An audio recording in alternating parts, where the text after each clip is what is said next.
Welcome to day number 4, otherwise upper body day 2. So this follows a very similar structure as day 1 with a primary pressing exercise. In this case, it's medium grip touch and go bench, then followed by a chest exercise, a shoulder exercise, and tricep exercise, all compounds.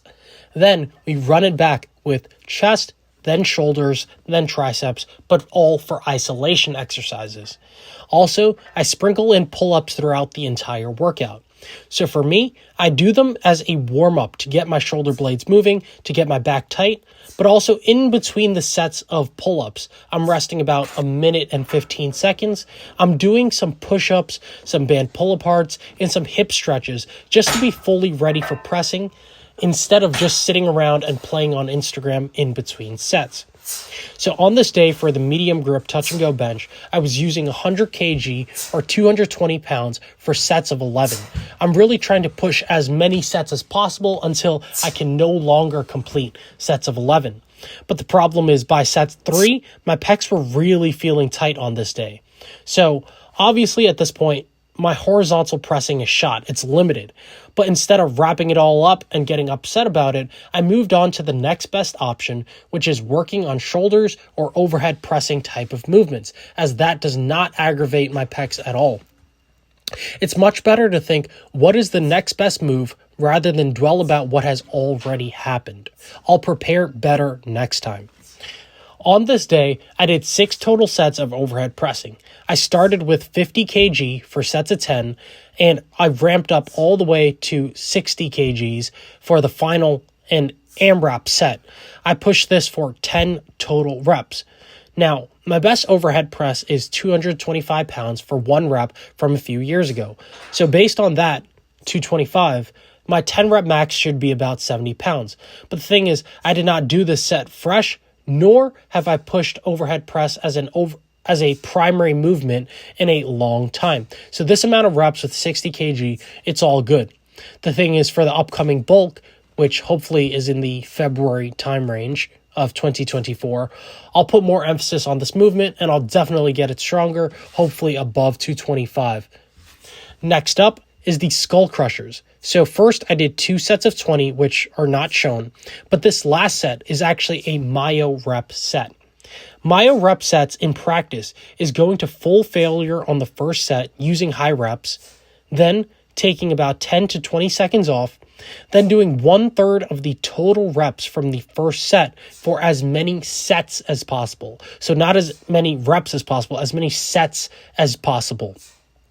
So in this case, on the first and primary set, I got 24 reps. I took a short break, 10 to 20 seconds, then did 1/3 of the reps, which is 8 reps. I took another break, I did 8 reps again. I took another break, and then did 8 reps one more time.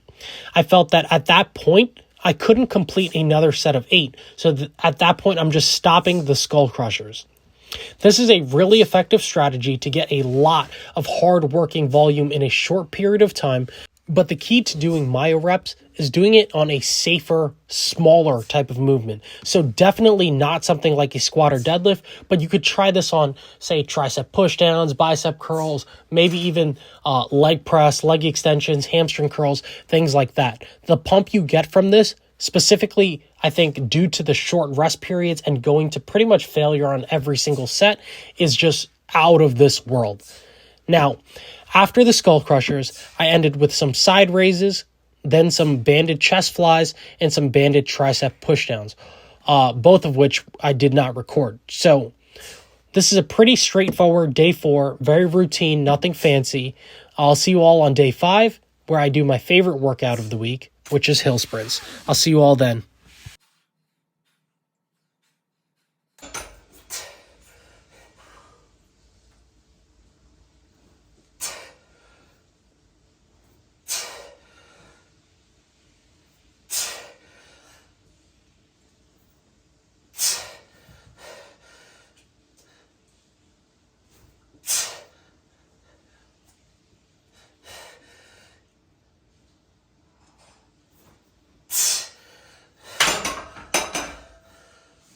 and flow and stuff like that. And it was tough. So, like, to be honest, till this day, I don't blame people, those people not to believe me because the reality around was soft enough to believe in something like that. But I was so driven by my dream. The power of my dream was so big, and I could feel that only on my own. I could share to people what I'm feeling, and I was so confident about it. And people was looking at me like, this kid is losing his mind, like he's out of the real world. Like, come down on earth, bro. You know, like, yeah. So it was that. I read you were a loner as a kid. Yeah, I mean, I wasn't really a loner by choice, by decision. It just happened like that. You know, like, Maybe the what you played with a kid because you were a bad influence. You dreamed too big. no, like when my parents get divorced, I was 6 years old. Okay. So we started to live in different family. Like we're gonna go to this family member that will help take us for like maybe 6 months. And within these 6 months, maybe we will go to school and you will start a new school and you don't have a friend. Not only you don't have a friend, you're a new guy. We need time to have friend. But one thing that wasn't playing on my advantage was the fact that to get to the even at the school, you know, when you come in a new school and then you're a cool guy, it's easy to have friends. Everybody want to be your friend, but you're the kids that come with your shoes that is, I don't know, like not right, and then they're gonna kick you out of school or the classroom someday because you didn't just have a pen to take note, or you didn't have a notebook or stuff like that, or you didn't pay your school fee. So you had to pay to go to school? Oh yeah, we paid to go to school. Yeah. Oh, we paid to go to school. For regular public school, you had to pay. Yeah, it's cheaper, but we pay. You have to pay.